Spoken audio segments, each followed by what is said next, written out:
Bentrovati, buon lunedì, l'anteprima di Corner come sempre nel primo pomeriggio per fare il bilancio e il punto su quella che è stato il fine settimana calcistico per le principali formazioni della nostra regione. Cominciamo come sempre con la Lega Pro e adesso andiamo a vedere intanto il quadro dei risultati, vedremo anche la classifica che si compone al termine di quest'ultimo turno, un turno che in qualche modo ha portato bene al Catania nel confronto diretto con il Picerno, antagonista per la quinta piazza. Se non abbiamo in questo momento le grafiche dei risultati, eccola qui la grafica, allora la vediamo subito. Dicevo, il Catania ha fatto abbastanza bene alla 36esima giornata, vittoria sul campo della Cavese per 1-0, il Picerno ha perso in casa con il Latina 2-1, il Giuliano ha vinto 5-0 sul Sorrento, poi il Potenza che ha battuto la Casertana 2-1, Potenza che è il prossimo avversario del Catania fra le altre cose, Trapani Altamura 2-0, l'Avellino ha superato il Monopoli 1-0 e poi invece si giocherà il 4-2, chiedo scusa, è finita per il Benevento la partita di Cerignola, si giocherà invece stasera in notturna la partita tra il Crotone ed il Foggia. Allora, la classifica che si è composta alla luce di questi risultati, in attesa anche però di vedere come finirà la partita, per l'appunto il posticipo di oggi, vediamo insieme la classifica, eccola qui, l'Avellino è in testa con 69 punti, poi c'è il Cerignola 64, il Monopoli 54, il Crotone a 51.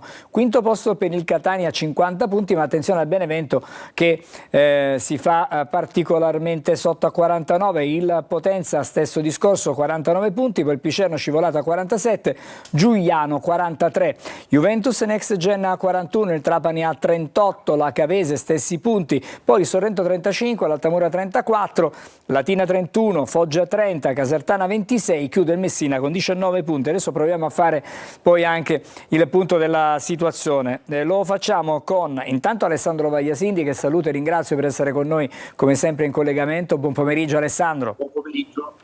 Alessandro, buon pomeriggio, Angelo. Dicevo che il Catania ha cercato di avere il massimo da questo turno, almeno per quello che erano le sue forze. Poi chiaramente bisogna guardare anche ai risultati degli altri. Bene per quanto riguarda diciamo, il confronto a distanza con il Picerno, il Potenza che è il prossimo avversario del Catania comunque ha vinto la sua partita.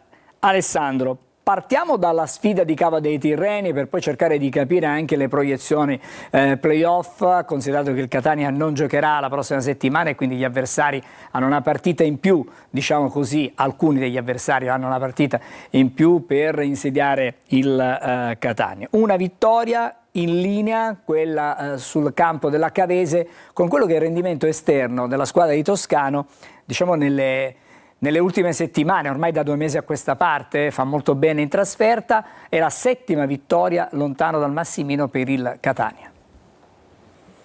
Angelo, dalla partita di Cava dei Tirreni ricaviamo ulteriori tasselli per questo segmento di campionato in chiaro segno più da parte del Catania, che nelle ultime 10 giornate sta viaggiando a quasi 2 punti di media a partita. Era un po' l'auspicio che facevamo proprio un paio di mesi fa da questi schermi. 19 punti in 10 gare, con l'unico passo falso, quello immeritato in casa con l'Avellino, ci dicono che questa squadra si sta affacciando alla fase decisiva della stagione con tutte le precondizioni per fare bene. E tu mi insegni, Angelo, che le squadre si misurano proprio verso il traguardo. Ogni stagione ha una genesi, quella che stiamo vivendo ha avuto un avvio più che positivo, poi una fase di buio che è stata superata grazie appunto a questo ciclo di risultati che è stato confermato anche a Cava dei Tirreni, dove il Catania non ha brillato nel primo tempo, probabilmente anche per una scelta dello staff tecnico che magari pensava di venire fuori alla distanza attraverso i cambi, che poi hanno dato pienamente ragione a mister Toscano, anche perché facciamo una considerazione. Da quando Toscano effettua il doppio cambio inserendo Allegretto e Dal Monte, aveva già messo Jimenez a inizio del secondo tempo, a quando Jimenez ha realizzato il gol sono passati 50 secondi. Quindi poi magari si può anche enfatizzare questo tipo di concetto, però è chiaro che la mano del tecnico in questa circostanza si è vista, anche perché lo sviluppo dell'azione che poi ha portato al gol di Jimenez, che proprio stiamo vedendo in questo istante, parte da una lunga sequenza di passaggi in cui Allegretto, appena entrato, verticalizza per Lunetta, che vede e serve sulla corsa Celli, appena spostato di ruolo dopo l'uscita di Anastasio, ed è da questa combinazione Celli-Jimenez che il Catania porta a casa 3 punti che poi nell'insieme di quello che è successo nei 90 minuti possiamo assolutamente dire sono 3 punti meritati, anche se la Cavese nel finale con l'ex Chirico stava per far maturare una beffa per i colori rossoazzurri, ma nell'espressione dei 90 minuti il Catania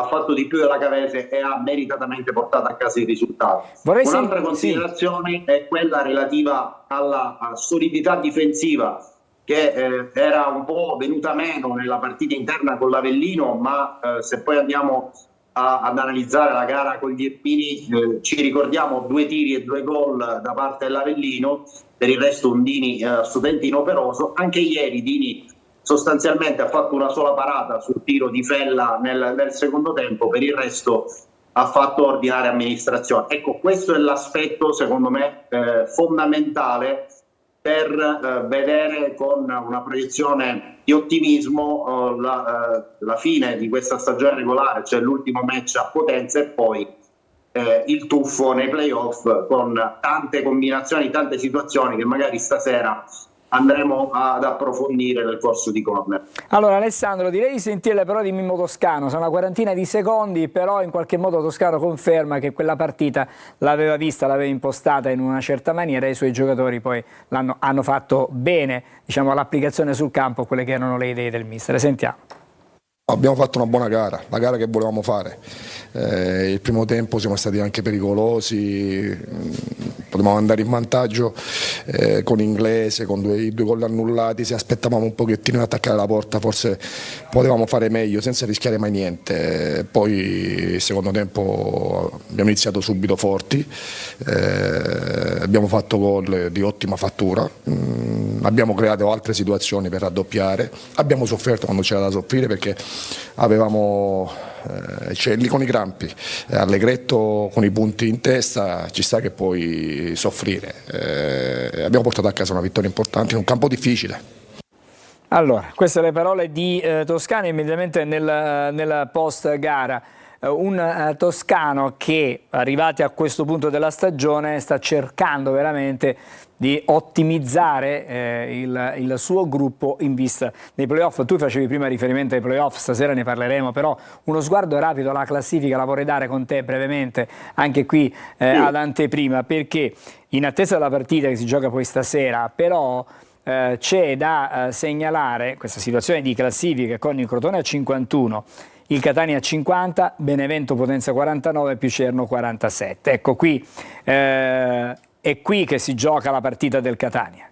Sì, Angelo, possiamo dire che il Catania per la combinazione di risultati maturati nell'ultimo turno ha probabilmente staccato in maniera definitiva il Picerno.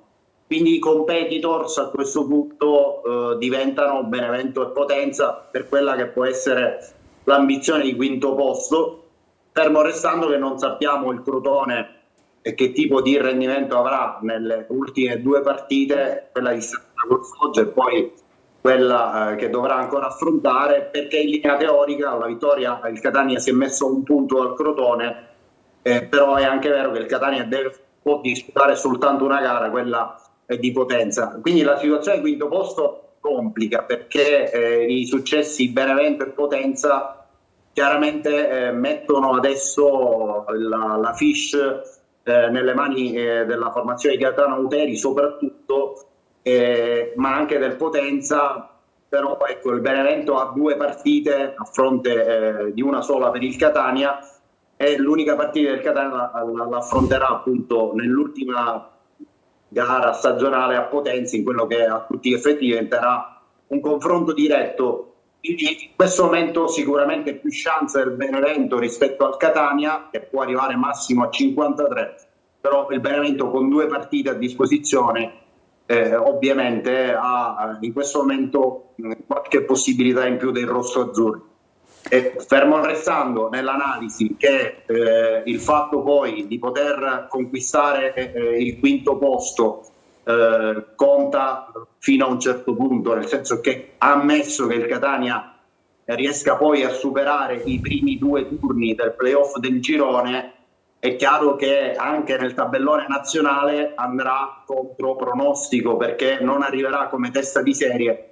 Quindi è uno scenario a cui il Catania si deve uniformare già da ora, a prescindere da quello che sarà il posizionamento finale della stagione regolare, perché non potrà fare troppi calcoli, dovrà sempre giocare contro pronostico, nel senso contro la circostanza che non sarà testa di serie. E quindi è bene che i ragazzi di Toscano stiano dando queste performance soprattutto in trasferta, perché probabilmente il destino del Catania nei playoff si deciderà proprio lontano dal Massimino. Alessandro, prima di chiudere vediamo il top del match e poi ci rivediamo, diciamo, in serata con Corner. Sì, tra l'altro il top del match sarà anche il nostro ospite questa sera nel corso di Corner, lo possiamo già annunciare. Avremo in collegamento Gabriel Antonio Lunetta, che vedete riprodotto appunto in questa slide, uno dei giocatori più determinanti insieme a Jimenez nel girone di ritorno per quanto riguarda le sorti della formazione rossa-azzurra, giocatore che nel pieno della sua maturità, essendo un 96, che ha già messo a referto quest'anno 26 presenze, 6 gol e un assist, e che è legato ai colori del Catania fino al 30 giugno 2027. Complessivamente un calciatore con 103 presenze, 16 gol e 11 assist in terza serie, insomma numeri ragguardevoli per un giocatore che non è esattamente un attaccante di ruolo. Allora Alessandro, ci fermiamo qui per quanto riguarda anteprima Corner, 20:45 ci ritroviamo con Corner, abbiamo anticipato già, sarà con noi questa sera Gabriel Lunetta. A più tardi. A più tardi, buon pomeriggio. Breve sosta adesso e poi fra poco saremo insieme, stavolta apriamo il collegamento con Palermo con Marco Gulà.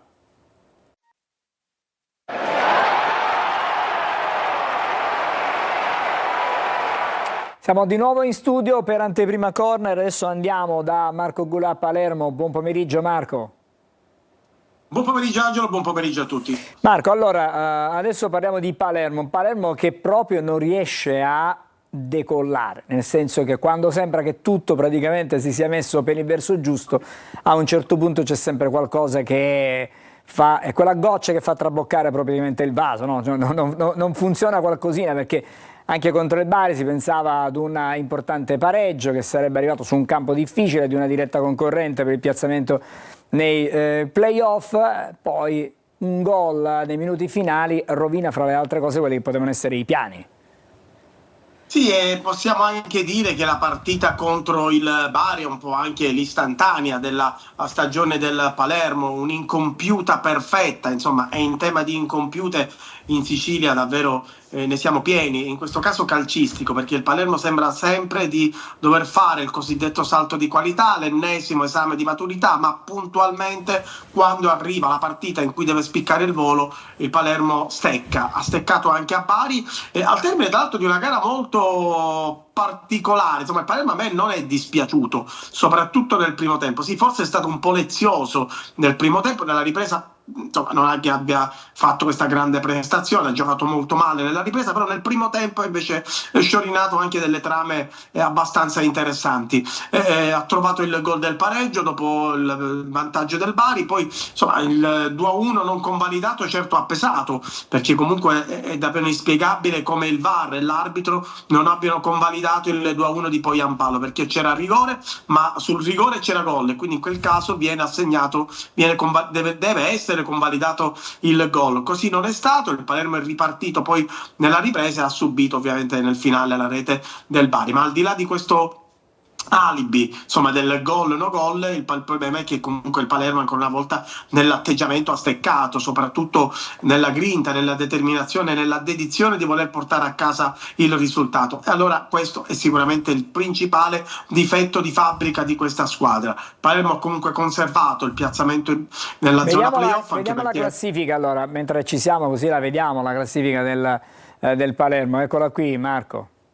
Ha permesso comunque al Bari di avvicinarsi, c'è il Cesena che ieri ha pareggiato in casa e quindi non è riuscito a sorpassare il Bari, quindi siamo lì, Palermo è lì, però attenzione, perché comunque come anche il sesto posto non è distantissimo, perché sono soltanto 3 punti, però attenzione anche alla zona playoff, perché il Cesena che ne ha 44, ovvero gli stessi punti del Bari, con una vittoria scavalcherebbe il Palermo, quindi gli equilibri sono davvero sottilissimi, molto sottili, mancano 5 partite e il Palermo deve cercare quantomeno, per avere la certezza matematica di poter partecipare ai playoff, di fare tra i 7 e gli 8 punti. Hai 2 partite in casa, comunque contro Carrarese la prossima nel giorno di Pasquetta e contro il Südtirol il 1° maggio, hai anche lo scontro diretto con il Catanzaro il giorno 26 aprile, quindi è un tris di partite, un trittico di partite, diciamo, in cui davvero si può scrivere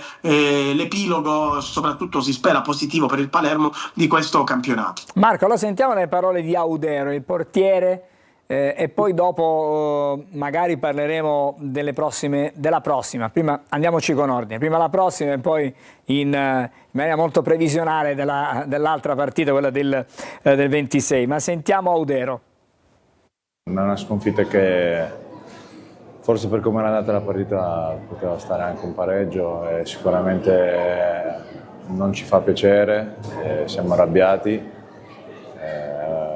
però poi alla fine dobbiamo guardare avanti, abbiamo delle partite importanti davanti a noi che dobbiamo prendere come finali e dobbiamo prendere più punti possibile. Oggi il rammarico è non aver mosso la classifica, perché comunque un punto è sempre meglio di niente, sempre bene per quello che è la classifica, perché poi alla lunga poi pesano, quindi siamo sicuramente non felici.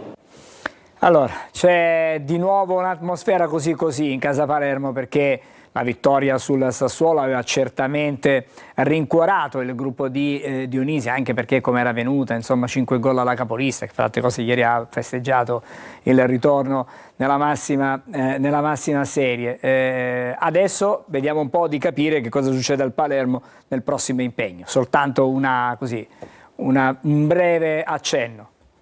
Palermo non deve più specchiarsi, non deve pensare alla prestazione, deve fare punti, e quindi la gara di lunedì contro la Carrarese è sicuramente una partita intanto alla portata della formazione di Dionisi, ma va vinta in qualsiasi modo. Ovvio che Palermo è nettamente favorito rispetto alla Carrarese, però sappiamo benissimo che i toscani sono in lotta per insomma per non retrocedere, quindi ovvio che insomma non verranno a Palermo per una gita fuori porta o per andare a visitare la cattedrale, quindi è ovvio che sarà una partita molto dura. Il Palermo è pazzo, Angelo, il Palermo è una squadra che può sfoderare partite come quella contro il Sassuolo, meglio i primi 70 minuti, e secondi tempi come quello con il Bari, quindi è una partita davvero imprevedibile, perché non ci sentiamo mai più di fare pronostici, perché questa squadra sicuramente ha dei problemi, li ha atavici, e Dionisi e nessun altro li ha risolti, quindi è ovvio che fino al termine del campionato i problemi restano.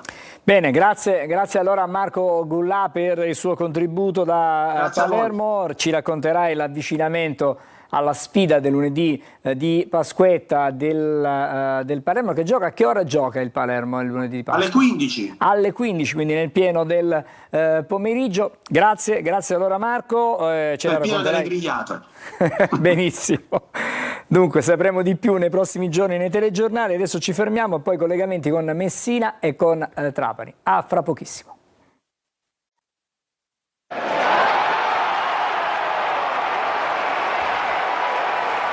Siamo nell'ultimo segmento di Anteprima Corner, adesso collegamenti con Messina. Buon pomeriggio Sergio.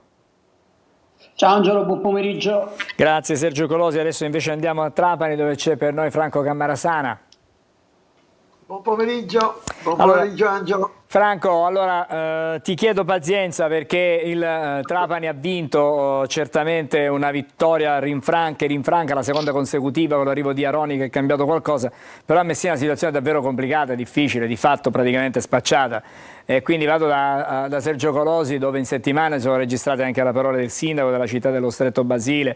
Insomma, è una situazione quasi paradossale, diciamo così.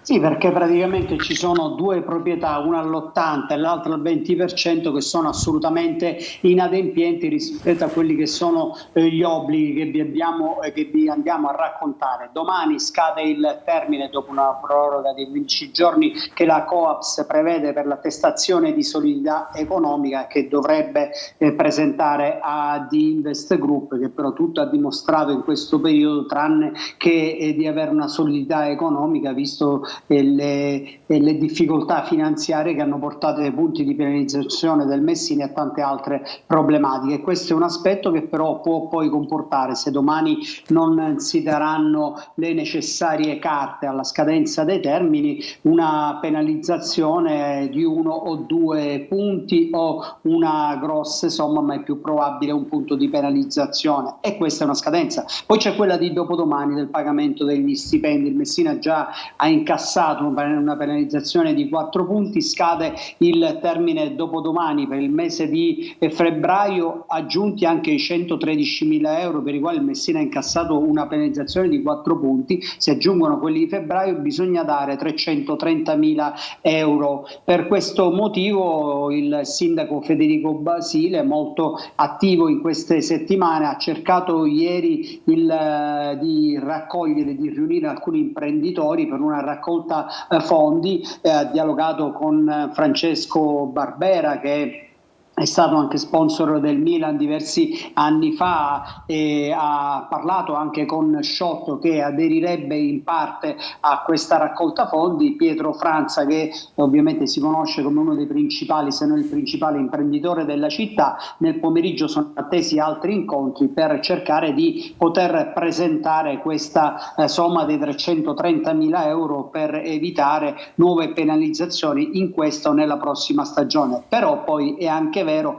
che l'80% della proprietà è in capo alla The Invest Group, per cui questi soldi si rischia poi che vengano dati a fondo perduto. Sergio, ti faccio una domanda. O ancora di più. Ti faccio una domanda. Ma dicevo, ancora di più in caso di retrocessione poi sul campo. Certo, ma la AD Investment ha saldato il debito nei confronti di Sciotto?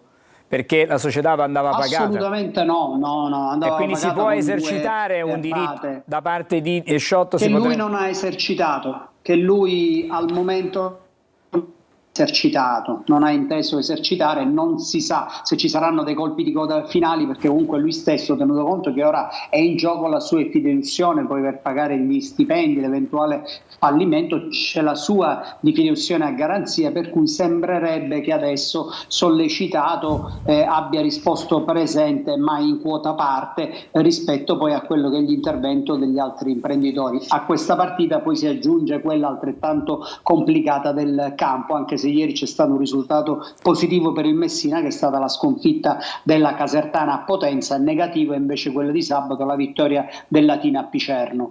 Grazie Sergio, magari ci aggiornerai, faremo un punto della situazione nelle prossime ore se ci dovessero essere degli sviluppi. Grazie e buon pomeriggio a Sergio Colosi, che ritroveremo comunque lunedì prossimo con Anteprima Corner. Adesso andiamo a Trapani da Franco Cammarasana. Dicevo quando ti ho introdotto che quella di ieri è stata la seconda vittoria consecutiva, con Aronica tornato di nuovo al comando di questa squadra, una squadra che sembra essersi risvegliata in qualche modo.